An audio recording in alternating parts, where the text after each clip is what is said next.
हम जहाँ जनता दल का मेंबर बनना हो तो वो भले बैठ जाएंगे, सब मंत्री लोग आएंगे उनसे बात करिए, हम नहीं करते हैं। नमस्कार, आप देख रहे हैं द बिहार टॉप। मैं हूं आदेशपुरी। एसटीईटी 2023 का एग्जाम बिहार में काफ़ी आनन फानन में लिया गया और छात्रों के साथ बहुत समस्या आई, जिसको लेकर वो लगातार जो समिति है, बोर्ड है BSEB, उनके दफ्तर के बाहर धरना प्रदर्शन करते रहे और आज वो जदयू ऑफिस पहुंचे थे और उनकी मुलाकात हुई है राष्ट्रीय अध्यक्ष ललन सिंह से। क्या बोले सुनिए जरा आप।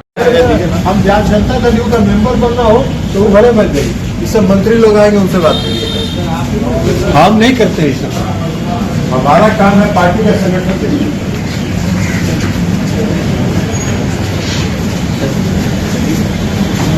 तो जैसा कि आपने सुना कि ललन सिंह का साफ साफ कहना था कि ये जदयू ऑफिस है, अगर आपको सदस्यता चाहिए तो बोलिए, हमारा काम ये नहीं है। हमारा काम है पार्टी के संगठन को देखना, पार्टी को देखना। मंत्री लोग आएगा तो उनसे बात कीजिएगा। यानी कहा जाए तो ललन सिंह जो है वो साफ साफ पल्ला झाड़ लिए, जबकि जदयू की ही सरकार है बिहार में। और ऐसे में जो छात्र वहाँ पे हैं उनका कहना है कि हम BSEB ऑफिस में 1 महीने से दौड़ रहे हैं। इसके बाद मुख्यमंत्री के जनता दरबार में भी गए, आज भी मुख्यमंत्री के यहाँ गए हुए थे, लेकिन वहाँ से हमें भगा दिया गया।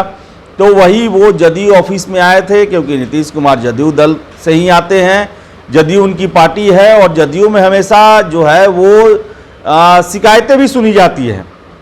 मंत्री बैठते हैं और जितने भी लोग आते हैं शिकायत देकर उनकी भी सुनवाई की जाती है। तो ऐसे में छात्र पहुंचे थे जदयू ऑफिस और वहां पर ललन सिंह ने साफ साफ कहा कि अगर आपको पार्टी की सदस्यता चाहिए तो बोलिए, उस काम के लिए हम हैं। हमारा काम पार्टी और संगठन देखना है, न कि ये सब काम करना है। इसके साथ साथ आपको हम बता दें कि एसटीईटी 2023 की परीक्षा बिहार में काफ़ी आनन फानन में ली गई। 9 अगस्त को एकाएक पेपर में जो है वो नोटिफिकेशन जारी होता है कि आज शाम 4:30 बजे से ही फॉर्म फिलअप किए जाएंगे और जितना डॉक्यूमेंट्स उसमें मांगा गया था उतना डॉक्यूमेंट्स व्यवस्था करने में छात्रों को काफ़ी समय लगा। इसके साथ साथ बता दें कई लेवल पर जो है वो खामियां थी। कॉम्बिनेशन को लेकर काफ़ी कन्फ्यूजन था और छात्र कॉम्बिनेशन को ही लेकर पहुंचे थे। उनके सब्जेक्ट के साथ जो कॉम्बिनेशन था, अब साइंस में जिसका फिजिक्स है उसको साइंस दे दिया गया, जो मैथ है, जो बायो में है उसको भी साइंस दे दिया गया। इसके साथ साथ आपको बता दें हम कि जो हिस्ट्री जो सोशल साइंस में था उसमें भी सब्जेक्ट कॉम्बिनेशन में प्रॉब्लम था। इसके अलावा भी बहुत सारे प्रॉब्लम थे, जैसे कि बताएं आपको कि अपीयरिंग कैंडिडेट जो बीएड के थे उनको परीक्षा में भाग लेने का मौका नहीं दिया गया, जबकि ये साफ साफ गाइडलाइन है एनसीटीई का। अगर पात्रता परीक्षा में कोई भी कैंडिडेट शामिल होना चाहता है, वो अगर बीएड में एडमिशन तक ले लिया है तो उसे मौका दिया जाएगा।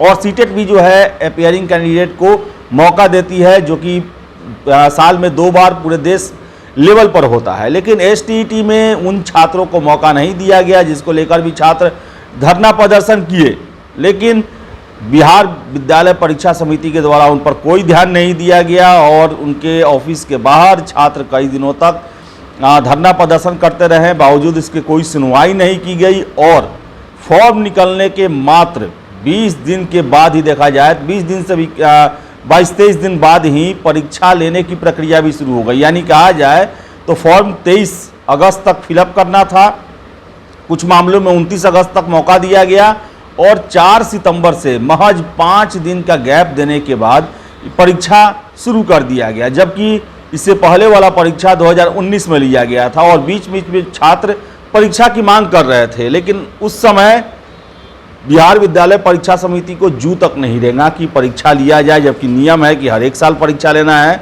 लेकिन आपको बता दें कि पिछले 12 सालों में मात्र 2 ही एसटीईटी का परीक्षा हुआ है।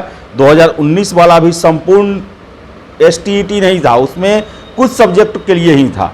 यानी कहा जाए तो 2012 के बाद 2023 में ही संपूर्ण एसटीईटी परीक्षा हुआ, जिसमें सभी विषय थे। लेकिन इतना आनन फानन में जल्दबाजी में लिया गया कि बहुत सारे छात्र या तो परीक्षा नहीं दे पाए, फॉर्म ही नहीं डाल पाए, फॉर्म डाल पाए तो उनके सब्जेक्ट कॉम्बिनेशन गड़बड़ हो गए। और सबसे बड़ा ब्लंडर देखिए कि इस एसटीईटी के द्वारा जो आंसर की जारी किया गया, उस आंसर की में जो साइंस का माध्यमिक विद्यालय का जो प्रश्न के उत्तर दिए गए थे। 100 में लगभग 35 से ज़्यादा प्रश्नों के उत्तर गलत दिए गए। जब खबरें चली, किरकिरी हुई, तब बीएसईबी के द्वारा जो है इसमें सुधार किया गया और दूसरा क्वेश्चन आंसर की जो है डाला गया और जो पहले आंसर की तैयार किए थे उन पर उनसे कारण बताओ नोटिस पूछा गया और उन पर कार्रवाई करने की बातें कही गई।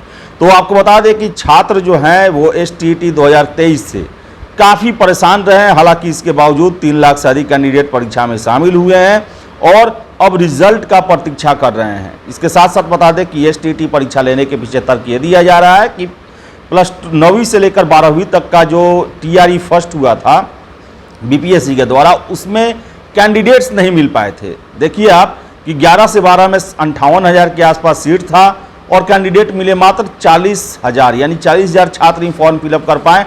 18,000 सीट तो यूं ही खाली रह गया उसमें। इसके अलावा देखें तो 9 से 10th में भी देखें तो 32,000 के आसपास सीट था और 65,000 कैंडिडेट थे। तो अगले परीक्षा में कैंडिडेट की कमी ना हो, इसके लिए आनन फानन में STET 2023 का आयोजन किया गया। लेकिन इस क्रम में ये नहीं देखा गया कि हम छात्रों के साथ न्याय कर रहे हैं या नहीं कर रहे हैं। और यही छात्र BSEB ऑफिस भी गए, मुख्यमंत्री से भी मिलने की कोशिश की और आज जदयू ऑफिस में गए तो राष्ट्रीय अध्यक्ष के द्वारा ये बातें कही गई। एक बार फिर से सुनिए। हम जनता दल का मेंबर बनना हो तो वो भले मत गई, ये सब मंत्री लोग आएंगे उनसे बात करिए। हम नहीं करते ये सब, हमारा काम है पार्टी का संगठन करना।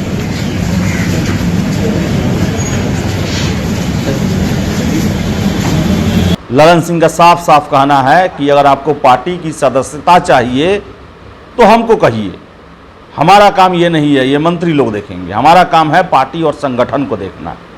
तो छात्र मायूस थे और काफ़ी उनमें उदासी थी और उनका यही मानना था कि चूँकि जदयू पार्टी है, लोगों की बात करती है, जनता की बात करती है, क्योंकि जनता से ही दल बना हुआ है और वहीं पर हमारा ये बात नहीं सुना जाएगा तो आखिर छात्र जाएं तो कहाँ जाएं। तो ललन सिंह का बयान से छात्र दुखी हैं और उन्हें कहीं भी आस दिखती हुई नज़र नहीं आती है। हालांकि परीक्षा हो चुका है, सब्जेक्ट कॉम्बिनेशन और भी सारी समस्याएं हैं जिसको लेकर छात्र बोर्ड का चक्कर काट रहे हैं और इसी क्रम में वो नेताओं के पास, मंत्रियों के पास और पार्टी कार्यालय भी पहुंच रहे हैं। तो देखिए आगे क्या होता है। फिलहाल इस वीडियो में इतना ही। वीडियो पसंद आया लाइक शेयर करें, हमारे चैनल द बिहार टॉप को सब्सक्राइब जरूर कर लें। धन्यवाद।